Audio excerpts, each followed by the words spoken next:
어떤 점에서 기독교가 신교에서 나왔다고 이렇게 할 수 있을까요? 그래서 이제 기독교 문명은 이제 기원전 3,500년 전으로 거슬러 가야 되는데 지금의 이라크 남부 지역 그 성서에 이제 구약 성서에 에덴 동산으로 묘사된 곳이 이제 이라크 남부 지역에서 발생한 그 수메르 문명의 그 뿌리를 탁 두고 있어요, 기독교가. 근데 기독교와 이제 신교 문화의 관계에서 무엇보다 중요한 사실은 뭐냐면 인간의 생명을 낳고 길러주는 신교의 그 칠성령 신앙이 기독교 핵심 가르침인 성령관에 어엿하게 살아있다는 거. 그래서 이 기독교가 강력하다는 거죠. 그래서 성서에는 칠성령을 아버지 하나님의 천상 보좌 앞에 늘어서 있는 7영으로 이제 묘사를 하거든요. 그래서 The Seven Spirits of God이라고 해서 돼 있는데, 그래서 요한계시록 같은 거를 펼쳐보면 이렇게 돼 있습니다. 보좌로부터 번개와 음성과 뇌성이 나고 보좌 앞에 7 등불 켠 것이 있으니 이는 하나님의 7영이라 이렇게 누차 나오는데, 이 아버지 하나님의 7영은 바로 이제 수메르 문화권에서 받들어온 하늘의 최고신 7신에서 그 연을 찾을 수가 있어요. 그래서 수메르 문화를 들여다보면은 그 7신, 하늘 신인 안, 뭐 대기의 신인 엔닌, 어머니 신인 닌후르상, 뭐 지혜의 신 엔키, 뭐 달의 신인 난나, 뭐 정의의 신인 우투, 뭐 사랑의 여신 이난나 이렇게 쫙 있거든요. 그 문화가 고스란히 이제 칠성령 문화로 이제 녹아드는데, 그 7신들은 우주를 다스린 주신이라고 얘기가 되고 있고요. 수메르인들은 이들이 세계의 운명을 결정한다 이렇게.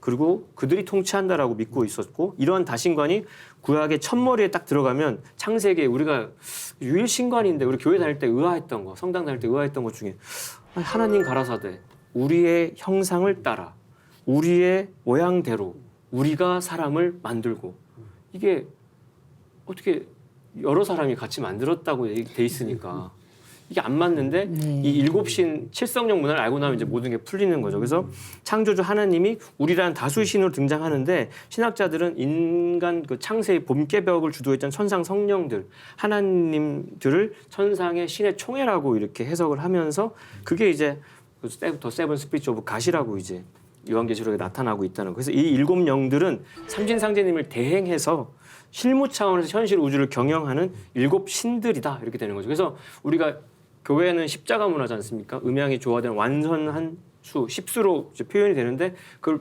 분해해 보면 하나님은 삼신, 삼수와 7신으로 나뉘어서 음양짝으로 합덕작용을 한다는 거.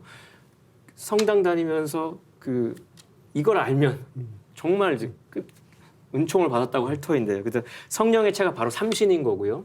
그리고 삼신은 칠성령으로 사역을, 용을 하는 거죠. 근데 그게 이제 또 뭐 요한계시록의 다른 구절에서는 천문의 7별로 막 나와 있어요. 그래서 7촛대, 7교회 이런 것들이 다 그 칠성 문화인데, 근데 지금 삼위일체 유일신관이 이제 정립되는 과정에서 영원한 생명, 성령이 내려온 칠성령의 칠수시장이 약화돼서 신의 생명의 비밀 코드 한쪽이 완전히 이제 나뉜 거죠. 건전지 2개가 사실 만나야지 불이 켜질 텐데 건전지 하나 빠진 거예요. 그러니까 그게 작동이 안 되는 전자제품이 되는 거죠. 그 칠성령 문화를 깨달아야 완전한 10수의 완전한 이제 성령 문화가 열릴 것인데, 아무튼 그게 이제 기독교와 신교 문화의 아주 접점이라고 말씀드릴 수 있겠습니다.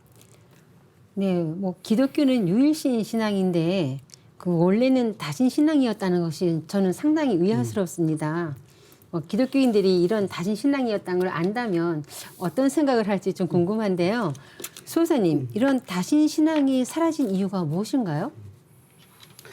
네, 기독교 초기 시대로 올라가 보면 약 4,000년 전에 지금의 이라크 지역에 이제 갈대아 우르라고 하는 그곳에 살던 이제 아브라함이죠. 네. 믿음의 조상, 유대족의 조상 아브라함이 이 아버지 데라를 따라서 이제 유프라테스 강을 쭉 타고서 이렇게 올라가서 하란을 거쳐서 이렇게 떠돌다가 지금의 그 가나안 그쪽 팔레스타인 그쪽 지역에 이렇게 정착을 하죠. 그래서 유대족이 거기서부터 이제 번성을 해 나가죠. 그때만 해도 이 수메르 지역에서 그 문화를 그대로 배워왔기 때문에 수메르의 다신 문화권의 그런 신앙을 그대로 갖고 있었습니다. 그대로 다신 신앙을 했었습니다. 네네. 그러니까 구약 성서 유대 문화 대가인 하버드 대학 쿠겔 교수가 그런 이야기를 하거든요. 고대 유대인들의 신앙관을 보면 그거는 다신관이다. 그리고 인격신관이다. 인격신관. 예. 네. 그 보면 성서에 보면은 그 뭡니까 구약에 보면은 칼을 든 신장들이 이렇게 막 등장을 하죠.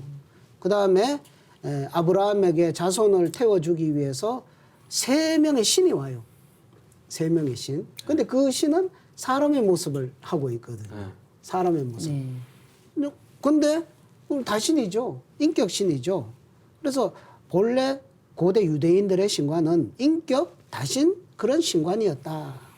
이런 것을 밝혀줍니다. 그런데 이제 유대족이 이렇게 나중에 이집트에서 노예 생활을 이렇게 겪으면서 이제 이집트를 탈출을 해 나오면서 이제 모세가 유대족을 강력하게 이렇게 규합을 하고 그죠? 민족 정신을 하나로 이렇게 묶어내기 위해서 그 유대 민족의 하나님인 야훼, 뭐 만군의 신이라고 하는 야훼와 계약을 맺죠. 그러면서 그때부터 나 위에 신을 섬기지 말라. 뭐 그것도 그래요. 나 위에 신이 있으니까 섬기지 말라는 거죠. 다신이 있다는 것을 증명한 네. 거네요. 그래서 그때부터 이제 유일신 신앙을 선포를 한 거죠.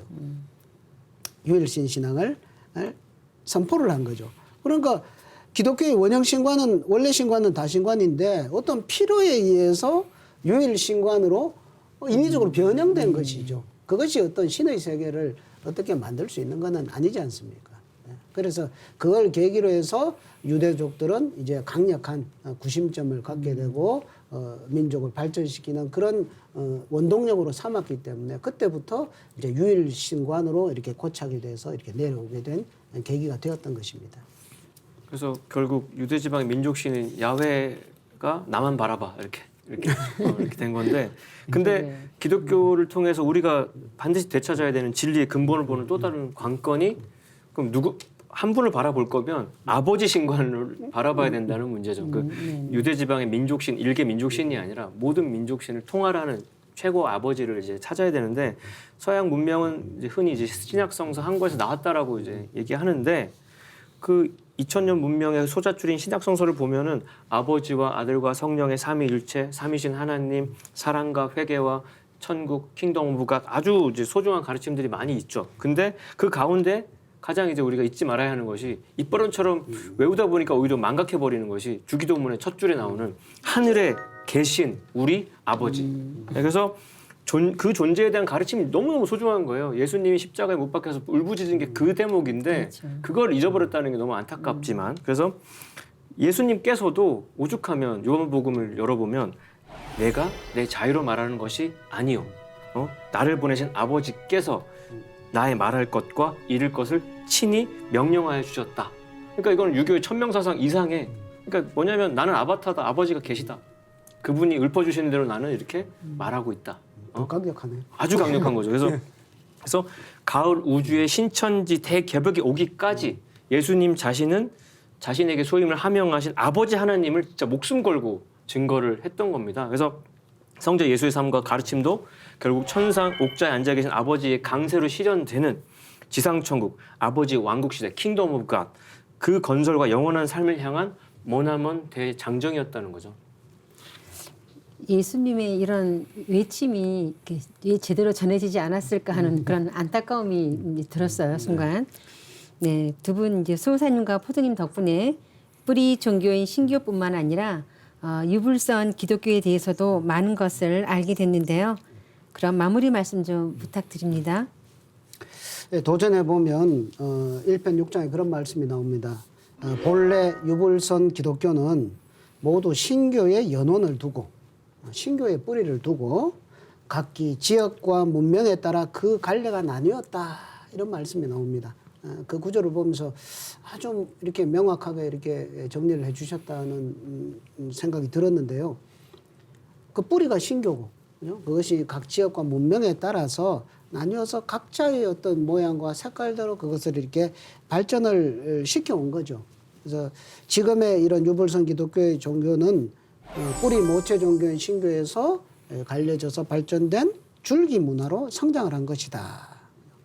상자님 말씀에 도전해 보면 공자석가 예수는 내가 쓰기 위해 내려보냈느니라 하는 이런 참 큰 말씀이 이렇게 나오거든요. 신교의 주인공, 신교의 주신이고 그 신앙의 대상인 상제님께서 이런 성자들을 이렇게 내려 보내셔가지고 신교의 맥을 이어받아서 동서양의 4대 종교로 이렇게 펼쳐가지고 인류에게 이바지할 수 있도록 하신 것이 그게 진짜 스토리였구나 하는 거를 이렇게 알 수가 있고요. 그래서 이제 우리는 그 신도의 구체적인 실상, 그 신의 세계, 신이란 도대체 어떤 것이고, 우리는 신과 어떤 관계가 있고, 신의 세계는 우리에게 무엇을 던져주고 하는 이런 신관의 문제는 이 인류 역사 속에서 너무너무 중요한 문제다 이거죠. 그러면 이런 진짜 그 신의 세계, 신관의 제대로 된 그 신관은 이제 뭡니까? 본래 뿌리인 신교 문화에서 신교 문화의 삼신상제관으로 해석해야만 이 신관의 세계가 아주 명확하게 정리가 된다. 우리 지금 이 시대에 필요한 것이 바로 그 제대로 된 신관을 회복하는 것. 이것이 꼭 필요하다. 그걸 마무리 말씀으로 드리고 싶습니다. 말씀을 듣다 보니까 우리가 그네를 이렇게 타다 보면은 뒤로 조금 가면 앞으로 조금 가고 뒤로 멀리 가면 앞으로 더 멀리 가고 딸을 이렇게 태워보니까 그걸 깨달았는데 우리가 지금 유불선 거기서만 멀리 나가지 못하고 거기서 서로 다투고 있는데 네. 뒤로 더 가서 신교 문화까지 접속이 되고 나면 저 앞에까지도 미래 지향적인 어떤 대통일로도 나아갈 수 있지 않나 생각이 말씀드리면서 생각이 들었는데 결국 신교라는 것까지 거슬러 올라가야 된다는 거죠. 인류 문화의 모태가 되고 생명의 젖줄이 됐던 그 뿌리 문화를 되찾아서 그 신교의 숨결을 직접 받아서 나온 유부선 기독교를 다시 재발견을 하고 거기서 천상 조화조 하나님의 천명을 봐서 탄생한 그 줄기 문화의 진액을 또 뽑아 모은 열매기 문화까지 나아갈 수 있을 때 우리가 진짜 마무리를 할 수 있지 않나. 그래서 지금은 근데 거기에 뿌리의 진액도 거두고 줄기와 이파리와 꽃의 모든 정수를 뽑아 모아서 모든 열매를 맺는 성숙의 가을 개벽기에 이제 당도했다는 게 이제 자명한 사실이고요. 지구촌을 통일할 수 있는 보편 문화 시대가 비로소 이제 열린 거죠. 그래서 상제님도 지금은 여러 교가 있으나 후천에는 한 나무에 한 뿌리 되느니라 이런 말씀도 하셨고 아까는 뭐 주기도문 첫 줄도 읊었는데 우리 신고문의 첫 줄에 보면 하늘 보좌에서 인간으로 오시어 우주 일가의 후천 성경을 열어주신 증산 상제님 개벽장 하나님을 얘기하지 않습니까?